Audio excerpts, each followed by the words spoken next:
Sa puntong ito, alamin naman natin ang inilunsad na OFW Negosyo Fund at iba pang updates at programa kasama si Sir Wally Don Calderon, Innovation and Advocacy Group, Head ng Small Business Corporation. VP Wally, magandang tanghali po. Welcome sa Bagong Pilipinas ngayon.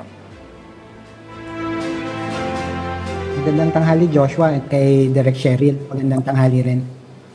VP, nilunsad po ng DTI sa pamamagitan ng SB Corp ang 2 billion pesos na OFW Negosyo Fund na ipatutupad ng SB Corp. Ano po ang pangunahing layunin nito, ng programang ito, para sa mga OFW?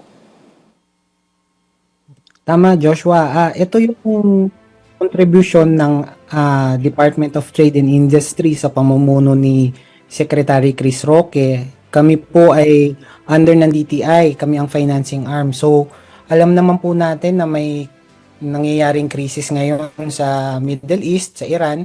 So ito po ang kaagyat na kasagutan o contribution ng DTI, SB Corp para makatulong po tayo sa mga naapektuhan nating mga kababayan na OFWs at ang kanilang mga pamilya. Ang OFW Negosyo Fund ay pautang. Ito ay pasimulang tulong, financing. Kung gusto pong magtayo ng negosyo, dahil po apektado at kinailangan na pong bumalik dito sa atin nung kapatid nating OFW, pwedeng-pwede pong lumapit sa amin para po mabigyan ng seed money or capital para matayo po ang kanilang negosyo. Sir Wally, pwede po niyo po bang ibahagi sa amin kung paano po makaka-avail ng loan ang isang OFW sa ilalim ng programang ito at ano yung mga pangunahing requirements para makapag-apply? Salamat Director Cheryl.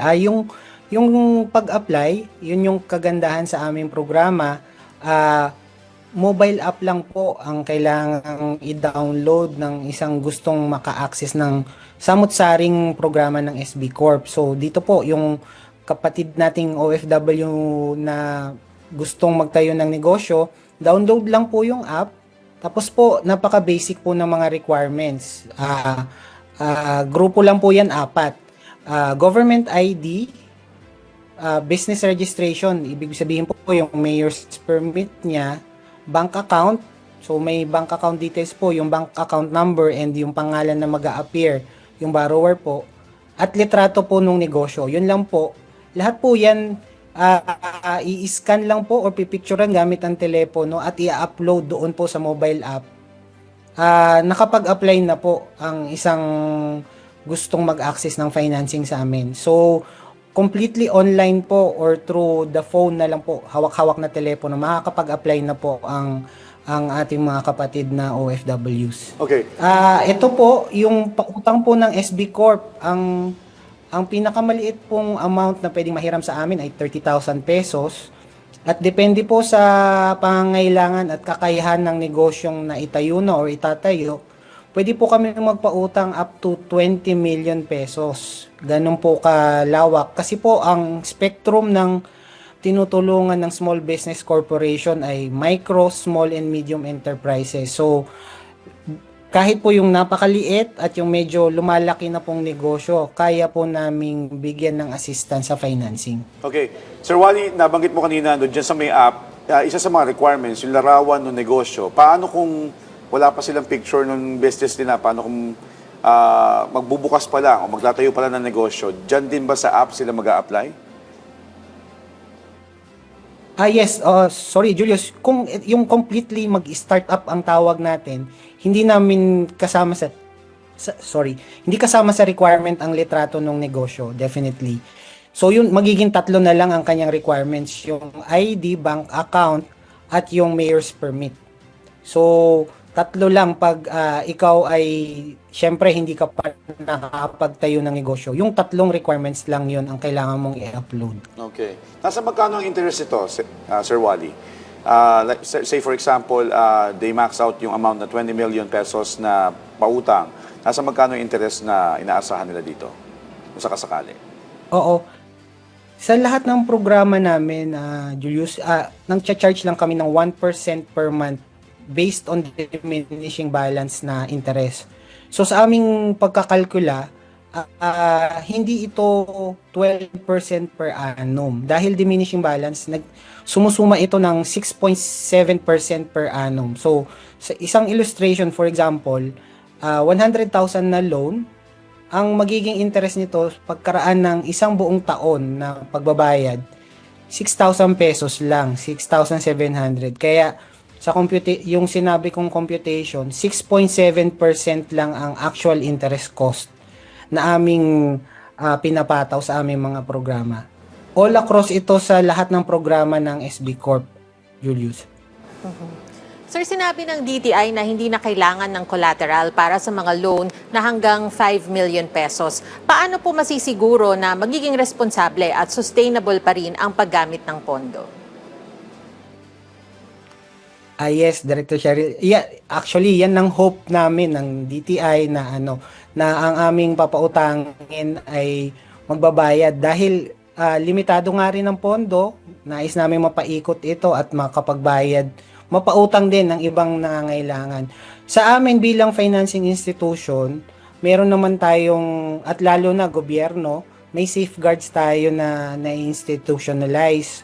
So, tinatawag namin account management ang tawag dito. So, ang aming mga borrowers, meron naman talagang nakatayanan na ito na amortization at ang aming account officers ay masigasig naman na magre-remind sa ating mga borrowers na kayo'y responsibilidad na magbayad. At madagdag ko lang na connected din dito sa iyong katanungan, ang additional requirement nga pala sa na hindi ko nabanggit kanina, pag ang loan amount ay hihigit na sa 100,000, kami humihingi na ng post-dated checks sa aming mga borrowers. So, ito isang paraan nung madali na rin yung pagbabayad at nai-ensure din nga yung pagbabayad ng aming mga borrowers. Okay. Sir, si Joshua Pulit ng PTV. Sir, kasi simula pa lamang po ng implementasyon ng programa, ano po yung inyong mensahe sa mga OFW na kababayan natin na interesado pero nag-aalinlangan pa rin pumasok sa pagnenegosyo dito sa Pilipinas? Yun, Julius. Gusto ko lang imbitahan yung lahat ng OFWs na nakikinig ngayon. Maraming programa ang gobyerno.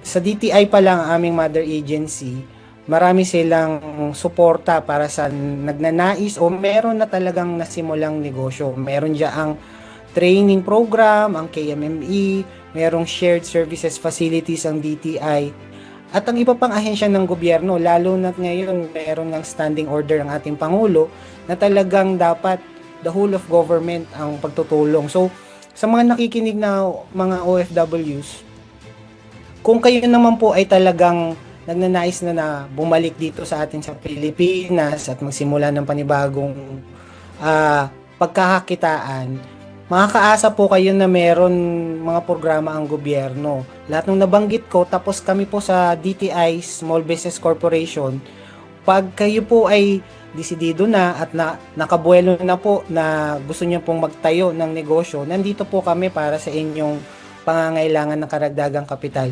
Napakadali po ng proseso, mobile app lang po, wala pong maraming requirements. Kaya po, ang garantiya po namin, nandito po kami para kaagyat yung pagtulong ng gobyerno sa inyo. At sana po, i-maximize nyo po itong programa ng gobyerno para po mapaunlad nyo po ang inyong kabuhayan, pati po ang inyong pamilya at hindi nyo na kailangan pong bumalik sa ibang bansa na ngayon nga po mayroong problema na sa Middle East. Ayun lang, Julius. At salamat.